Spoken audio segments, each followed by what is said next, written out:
Iya, kalau sebenarnya kalau kita lihat dan kita korelasikan dengan tema kita hari ini ya Bang ya, Iya kayak, debat capres-cawapres siapa yang diuntungkan iya, kira-kira gitu. mhm, Ya di sisi calon presiden, ya kita nggak terlalu terkejut lagi ketika iya misalnya ngelihat pasangan calon nomor satu iya itu Anies Baswedan itu sangat, apa namanya, ngomongnya sangat sistematis, terus iya, menguasai panggung karena memang, latar belakang beliau dan memang, apa namanya, track record-nya soal, apa namanya, soal public speaking, soal, mhm, apa namanya, penguasaan panggung itu memang iya sudah tidak bisa kita ragukan lagi sehingga iya memang cenderung, apa namanya, perhatian masyarakat, kita lah khususnya kita yang kelas, apa namanya, yang, apa namanya, mengikuti perkembangan politik ini mhm, menganggap, wah ini, Anies yang, dominan dan menguasai panggung.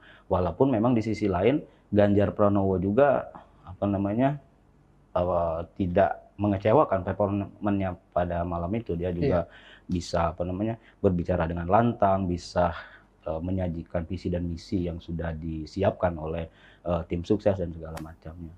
Dan untuk pasangan yang satu lagi, misalnya Pak Prabowo Subianto memang ya karena, eee, selama ini kita lihat memang tidak terlalu, apa namanya, terlalu menguasai, apa namanya, panggung gitu dan iya juga kelihatan ada beberapa hal yang mungkin dikritisi oleh masyarakat, oleh publik ketika iya, melihat misalnya, wah ini Pak Prabowo cenderung, emosional atau apa segala oh macam. gitu ya, Tapi terlepas dari itu sama-sama ini kan namanya debat ini kan, kita tidak bisa, apple to apple untuk apa namanya, untuk, membandingkan mmm, siapa yang menang, siapa yang kalah karena memang melihat latar belakangnya dan, track record masing-masing dengan mhm, cara berkomunikasinya khususnya gitu, soal iya public speaking dan segala macamnya, seperti itu.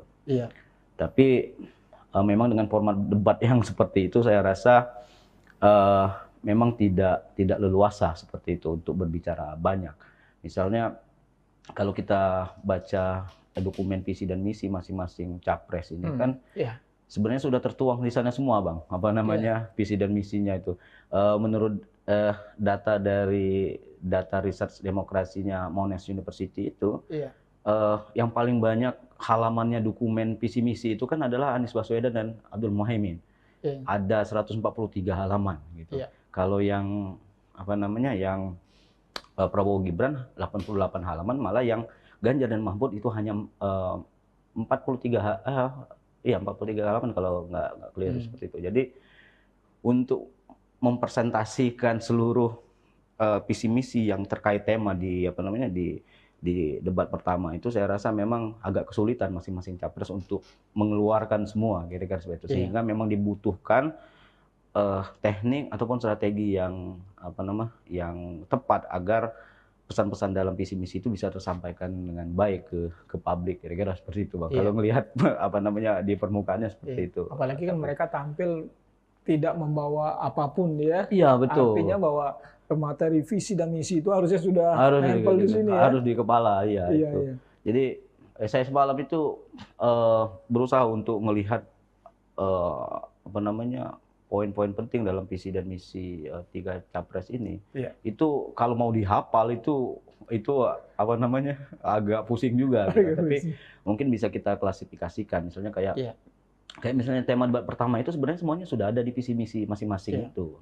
Terlepas, misalnya, eee, ada yang porsinya sedikit, ada porsinya yang banyak, terus iya, juga mungkin ada yang sangat, teknis mmm, misalnya, ataupun ada juga yang masih hanya, apa namanya, tema-tema umum saja, tapi setidaknya, tema di debat awal kemarin sebenarnya sudah ada di visi misi. Tapi lagi-lagi ketika penyampaian di panggung mungkin ada yang tidak, apa namanya, tidak tersampaikan dengan baik, kira-kira seperti itu, Bang. iya. Download Tribun X sekarang, menghadirkan lokal menjadi Indonesia.